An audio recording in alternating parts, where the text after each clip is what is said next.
और बुलेटिन की शुरुआत आज की सबसे बड़ी खबर से करेंगे। कर्नाटक के नाटक पर पर्दा गिर गया है। इस्तीफे पर स्पीकर फैसला लेंगे। सुप्रीम कोर्ट ने अपने फैसले में कहा है एक तरह से बड़ी राहत मानी जा रही है कर्नाटक सरकार के लिए। तहरीक-ए-एतमाद की वोटिंग में शामिल होने के लिए बागी अरकान को मजबूर भी नहीं किया जा सकता, सुप्रीम कोर्ट ने कहा है। लेकिन कुमारस्वामी की मुश्किलें बढ़ी। अगर बागी अरकान वोटिंग में हिस्सा नहीं लेंगे तो कुमारस्वामी की हुकूमत गिर जाएगी। इस वक्त की बड़ी खबर, आज की सबसे बड़ी खबर, सुप्रीम कोर्ट का सुप्रीम फैसला। सुशील पांडे हमारे साथ इस पूरे फैसले के साथ मौजूद हैं, अपडेट बताएंगे। सुशील, बताइएगा इसके अलावा सुप्रीम कोर्ट ने क्या कुछ कहा। कर्नाटक के नाटक पर एक तरीके से पर्दा गिर गया है।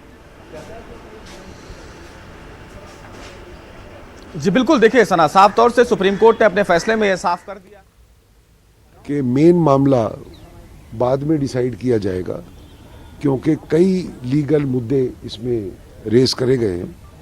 बट क्योंकि ट्रस्ट वोट कल है, कोर्ट ने दोनों साइड की दलीलें सुन के ये फैसला किया कि पहली बात तो 15 एमएलए, 10 ओरिजिनल, 5 और, जिसमें मिस्टर आनंद सिंह हैं जिन्होंने 1 जुलाई को रिजाइन किया।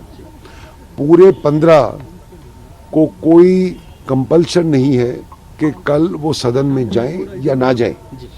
तो जो व्हिप इशू किया है कांग्रेस पार्टी ने कि ये 15 भी असेंबली में जाएं और ट्रस्ट वोट के हक में वोट करें, या जेडीएस के जो 15 में से हैं, तो ट्रस्ट वोट में जाना या कंपल्शन के एक वोट करना, सुप्रीम कोर्ट ने हमें ये रिलीफ दी है कि हम जाएं या ना जाएं हमारी मर्जी है।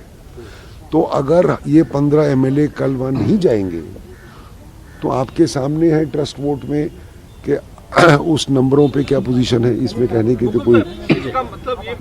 दूसरा, कोर्ट ने ये कहा है कि रेजिग्नेशन का मुद्दा जो है ये स्पीकर डिसाइड करे, उसका टाइम फ्रेम वो डिसाइड करे, और जो फैसला वो करेगा वो सुप्रीम कोर्ट के सामने रखा जाए। मुकुल सर, एक सवाल उठता है कि स्पीकर अगर आज ही इस्तीफे पर विचार करते हैं और फैसला देते हैं कि इनका हम एक्सेप्ट नहीं करेंगे, स्वीकार नहीं करेंगे, और ऑर्डर कोर्ट के सामने रख देते हैं, उस हालात में क्या होगा? उन्हें व्हिप फॉलो करना पड़ेगा। देखिए, जहां तक कल का सवाल है, मेन मामला कल का है।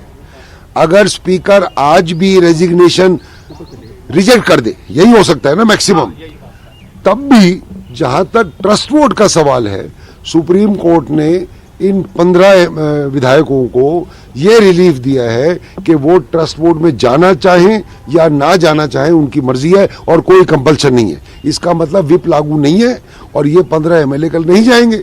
अब जब नहीं जाएंगे तो जो रिजल्ट है आपके सामने, आप गिन लीजिए, 224 में से 15 को घटा के और हाफ ऑफ निकाल लीजिए। ठीक है सर, ठीक है। Political situation in Karnataka completely changes because tomorrow when the trust vote happens, the numbers will favor the BJP. So now then will it also mean relief for your clients, the MLAs, because the speaker, the disqualification may or may not later apply. No, madam, you are right. Firstly, I am concerned with my 15 clients. I am not talking about the BJP.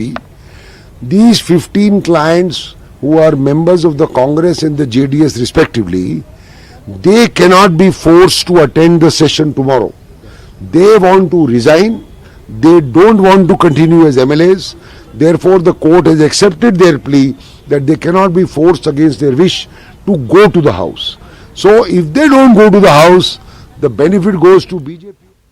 तो मुकुल रोहतगी, जो कि बागी अरकान ने assembly की तरफ से कर्नाटक के पूरे मामले पर सुप्रीम कोर्ट में बात रखे थे, उन्होंने बहस में हिस्सा लिया था, उनकी तरफ से वकील बनाए गए और वो मीडिया नुमाइंदों से खिताब कर रहे थे। एक बार फिर से सुशील का रुख कर लेते हैं। सुशील, मुकुल रोहतगी को हमने सुना जिस तरीके से इस्तीफे पर स्पीकर फैसला लें और साथ ही साथ बागी अरकान असेंबली के लिए भी थोड़ी राहत जो है, बहुत बड़ी राहत ये मानी जा सकती है जो सुप्रीम कोर्ट ने बागी रेबल एमएलए के लिए कही है। जी बिल्कुल, देखिए सना, साफ तौर से जो बागी एमएलएज हैं उनके लिए एक बड़ी राहत जरूर है, क्योंकि अब सुप्रीम कोर्ट का ये आदेश है कि वो उनको बाध्य नहीं किया जा सकता है कि वो कल के होने वाले ट्रस्ट वोट में हिस्सा लें। सदन में जो सदस्यों की संख्या है वो 207 है और 207 में से अगर 16 लोग जो हैं वो कुमारस्वामी को लेकर नहीं जा रहे हैं, तो जो वोटिंग ट्रस्ट वोट होगा वो फिलहाल 100 के आसपास होगा, जबकि सदन में 112 वोट की ज़रूरत है।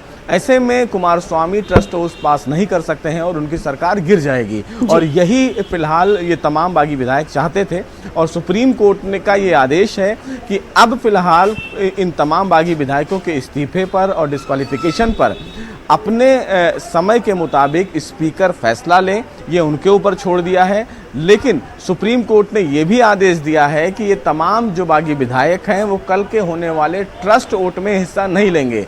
अब सुप्रीम कोर्ट की कहीं ना कहीं आदेश के बाद अगर ये तमाम बागी विधायक हिस्सा नहीं लेते हैं तो निश्चित रूप से सरकार गिर जाएगी, व्हिप लागू होगा नहीं। और ऐसे में इनके लिए एक बड़ी राहत है और बीजेपी के लिए इसको कहा जाए एक बड़ी जीत है। जी, बेहद शुक्रिया सुशील हमारे साथ जुड़ने के लिए, अपडेट फराहम करने के लिए। तो बागी अरकान ने